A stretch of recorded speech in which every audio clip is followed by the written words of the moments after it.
UGC के नए कानून को लेकर के आखिरकार श्रमण समाज के बच्चों में इतना आक्रोश क्यों है? इस कानून में ऐसा क्या है, इस लॉ में ऐसा क्या है जिसको लेकर के श्रमण समाज के जो बच्चे हैं वो काफ़ी आक्रोश में हैं और काफ़ी विरोध कर रहे हैं? अगर इस कानून को समझा जाए, इस लॉ को समझा जाए, यूजीसी ने जो नई गाइडलाइन जारी की है इसको समझा जाए, तो ये जो कानून है, जो आने वाला टाइम होगा श्रमण बच्चों के लिए, ये कानून किसी काले कानून से कम नहीं साबित होने वाला है। आइए जानते हैं कि इस पर सरकार और यूजीसी का क्या कहना है,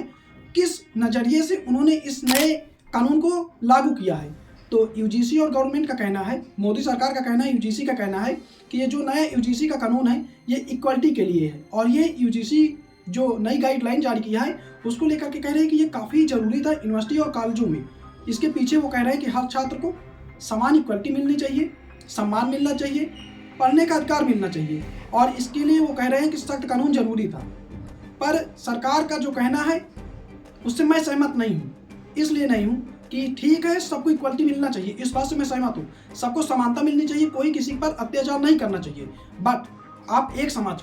समाज के लिए एक ऐसा कानून ला रहे हैं जिससे उसको काफ़ी बेनिफिट होने वाला है, जिसका वो गलत दुरुपयोग भी कर सकता है। बट जो श्रमण समाज के बच्चे हैं उनके खिलाफ जब गलत दुरुपयोग होगा तो इससे बचाव के लिए आपने उसमें कोई भी ऐसा ला नहीं शामिल किया है, कोई भी ऐसे सुझाव नहीं शामिल किए हैं कि वो अपने बचाव के लिए वो जा करके जो इसकी कमेटी होगी उसके सामने साक्ष्य प्रस्तुत कर सकता है। उसके लिए आपने इस कानून में कोई भी लॉ नहीं शामिल किया है। और इस कानून की बात की जाए तो जो शिकायत करता है उसको अगर लगता है कि मेरे खिलाफ कुछ गलत हो रहा है, किसी ने मेरे खिलाफ गलत किया है, तो वो बच्चा शिकायत कर सकता है जनरल बच्चों के साथ। क्योंकि पहले क्या था, एससी वालों और एसटी वालों को तो SC ST एक्ट था ही, लेकिन अब इस एक्ट में, इस कानून में, यूजीसी के इस लॉ में OBC को भी जगह दे दिया गया है। तो अब OBC और SC ST मिलकर के श्रमण बच्चे जो होंगे उनके खिलाफ केस कर सकते हैं कि ये मेरे साथ गलत कर रहे हैं या मेरे किसी मौलिक अधिकार के किसी प्रकार से किसी भी चीज़ का हनन कर रहे हैं, और उसके बाद इस पर कार्रवाई होगी। पर यहाँ सवाल यह नहीं है कि एक पक्ष का आप निदान करने के लिए दूसरे पक्ष को कैसे फंसा सकते हैं। क्या आपके लिए ये नियम इतने ज़रूरी थे तो और कुछ संशोधन करके लाना चाहिए था। इसलिए श्रमण समाज के जो बच्चे हैं, जो श्रमण समाज के बच्चे हैं, उनका पूछना है, उनका कहना है मोदी जी से कि इस देश में क्या श्रमण होना सबसे बड़ा अपराध हो गया है? क्या इस देश में ब्राह्मण, ठाकुर और बनिया होना या फिर श्रमण समाज में जो भी कास्ट आती हैं उनका होना सबसे ज़्यादा गुनाह हो गया है, सबसे बड़ा गुनाह हो गया है? और यूजीसी के ये जो नियम है वो 13 जनवरी 2026 को सबके सामने आते हैं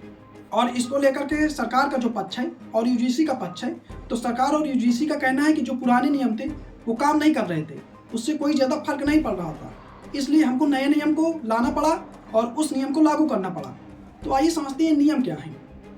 इस नियम के अंतर्गत क्या क्या होगा। तो इसके लिए जितने भी कॉलेज होंगे, मतलब हर एक कॉलेज में एक खास कमेटी बनाई जाएगी जिसमें यही लोग होंगे।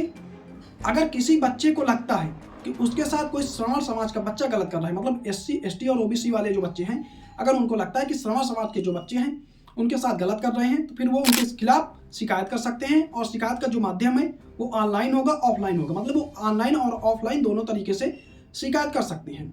और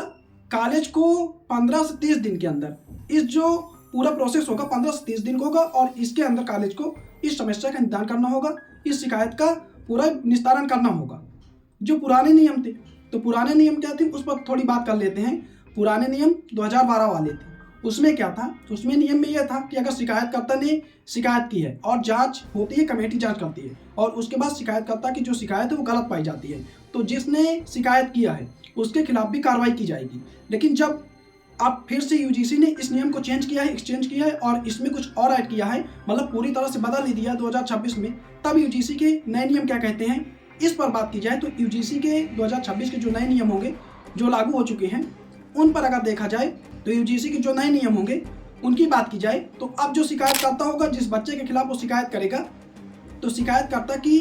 पहचान छिपाई जाएगी और शिकायतकर्ता के खिलाफ अगर शिकायत गलत निकलती है, शिकायत में कोई सच्चाई नहीं होती है, फिर भी शिकायतकर्ता के खिलाफ कोई भी कार्रवाई नहीं की जाएगी। इसलिए श्रमण छात्रों का कहना है कि ये हमारे लिए काला कानून नहीं तो और क्या है। क्योंकि आप भी समझिए,